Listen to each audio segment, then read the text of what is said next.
Okay, so this video is going to be part 2 of our Excel template making. So in part 1 of this video, we went over how to actually create a workout template and how to, make the template that is presentable and ready to hand to your athletes. What we're going to go over today is actually filling out the template and utilizing different functions in Excel that are going to allow for us to get percentages and get numbers on our athletes and into our programs when we hand them out to them. So what we're going to work on today is creating our athlete roster, putting their max numbers in there so that we can pull those numbers into our programs when we distribute it to our athletes. So I'm going to share my screen.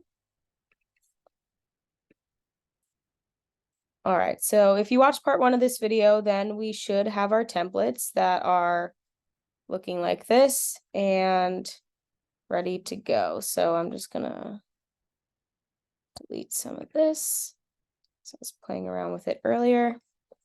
All right, so this is what we're working with for right now. All I've done in the meantime is click this plus button and add another page to this sheet, and I titled it roster, and we are just going to add in our athletes roster.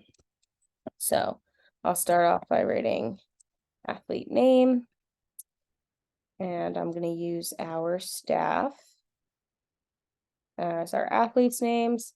And then I'm just going to write in some of our main exercises here that we would maybe have some test values on, and I'm just going to leave some extra space as well. I'm just going to make up some numbers to put into this chart just to kind of check myself and make sure that, I'm doing it right. Let's go 200, 400, 500, 600, 100. So you can kind of, do this however you want. Just fill in some random numbers just so we're able to check ourselves. And the last one.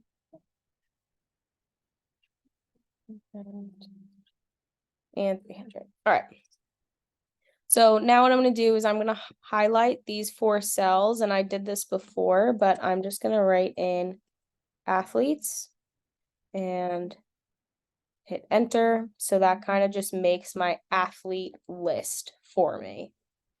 And then what I'm going to do now after that is I'm going to highlight these names as well as our numbers that are in this chart. And I'm going to call this athletes max. And then going to enter. Okay, flipping back to my template page, step 1 is going to be turning this cell where we have the athlete's name into a drop-down list where we can just select our athletes so that when I change the athlete that I'm dealing with, the numbers in my programs are going to adjust for that athlete. So I'm just going to delete where it says athlete name. I'm going to click on the cell, click data validation, click on that.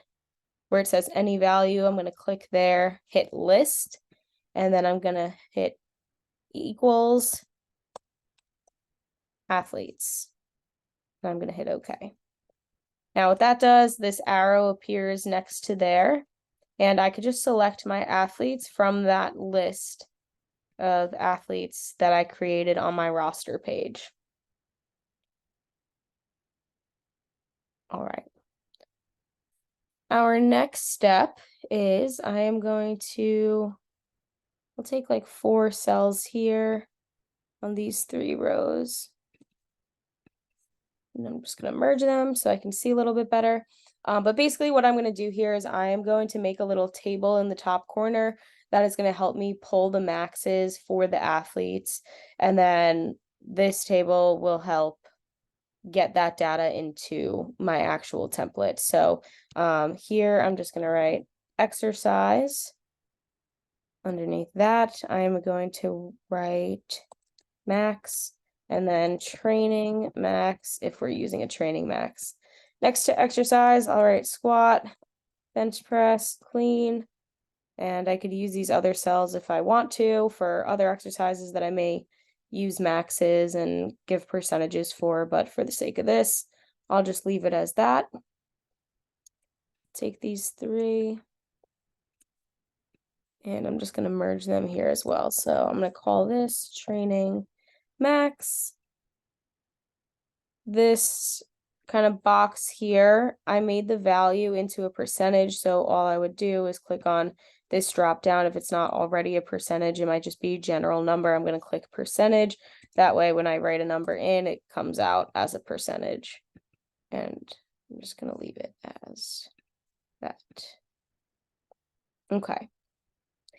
Now, what we're going to do is we're going to use the VLOOKUP feature, which really is just a function that is going to allow for us to pull data from another sheet. So on my roster, I wrote in all the athletes' maxes and the numbers here. And what I want to do is for those values to now come into my table here. So I'm going to use equals. I want to type VLOOKUP, click on it there. The lookup value, I'm going to click on where the athlete's name is in this chart. I'm going to write comma, table array. So I want to pull it from the athlete's max table that I created before, comma, the column index number. So on that roster, I have the name of the athletes in the first column. I have our squat numbers in the second column, bench numbers in the third column, and so on. So for this value, my squat value, that's in the second column on the roster page. So I'm going to put a 2 so that it pulls my number from the second column. I'm going to use another comma, click on false, close our parentheses, and hit enter. So I'll show you kind of the wrong way first. So what I would do is where this 100 shows up, that's my squat number under Lily. So that is correct. But I'm going to go to the bottom right corner of this cell and see that this kind of like black cross shows up. And I'm going to drag that across. So it's showing that there's like no value here, and that's because I didn't lock in this number here. So in this formula on this first cell, I want to lock in this value. So basically all I did was I put number signs in front of the letter and the number that correspond to the cell that my name is in. If I don't lock that in, when I drag my equation across, it's also going to go to the next cell from where my name is. So this cell here, there's no name, there's no value, which is why it couldn't detect a number. So I have to lock that value in order for me to drag the formula across and for it to still work out of the cell where my name is. So I'll hit enter. And now once I do that, I'm going to take my arrow again, and it should pop up as 100.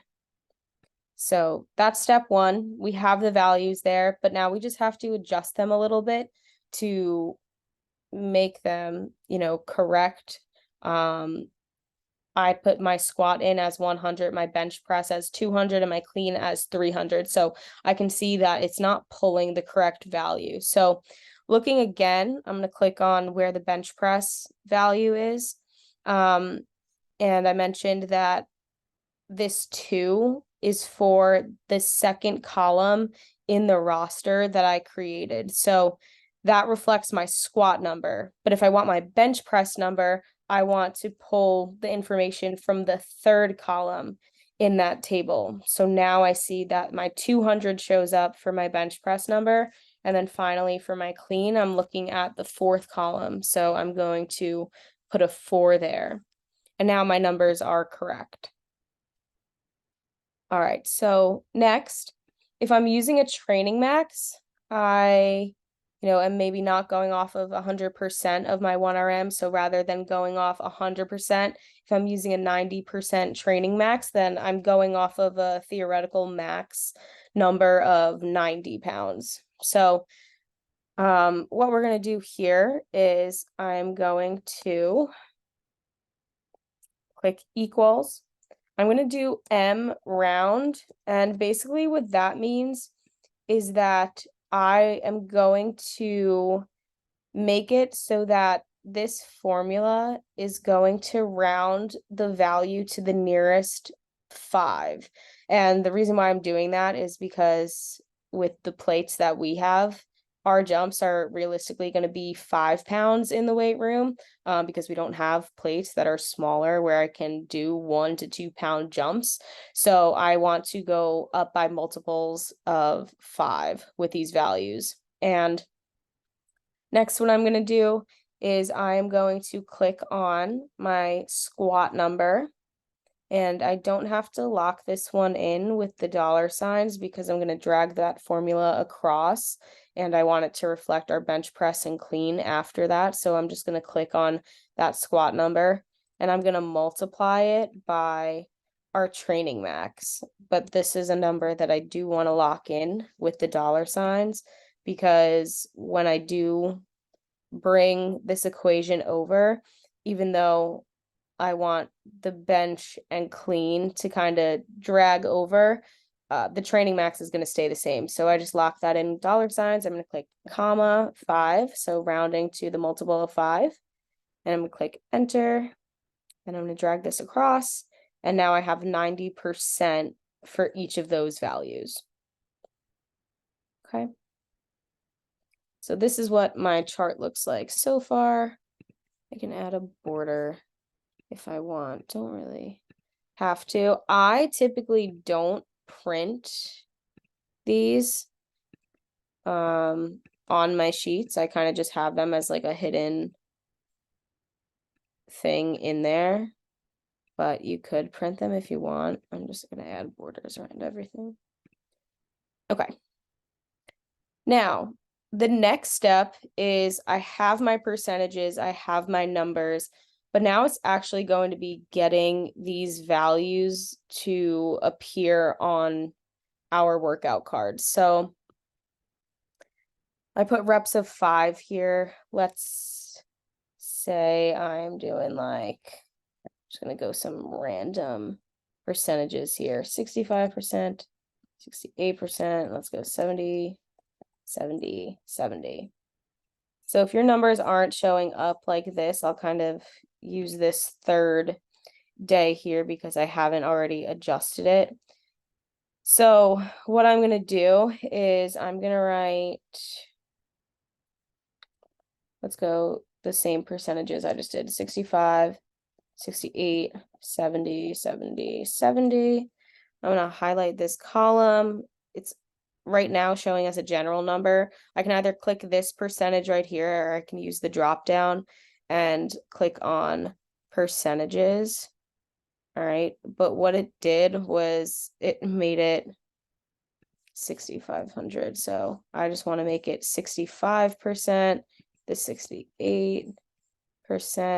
Honestly, you can probably just make it a percentage first and then type in the value. That might be easier, but if you do it this way, you just kind of have to adjust it so they fit into the cell, and it's not 6,500%, it's just 65%. All right, so now what I am going to do here is I am going to, let's use 100% training max. I'm going to adjust my training max to 100%. So now all these numbers are the same as the actual max numbers. Now putting these into my my workout here, what I now want is to get 65% of my squat value. And I could change the training max if I need, but I want 65% of my squat value to appear here. So what I'm going to do is same thing. I'm going to use the M round because these are the actual weights I'm going to ask my athletes to put onto the bar. And I'm going to click M round. I'm going to click this value where my max is.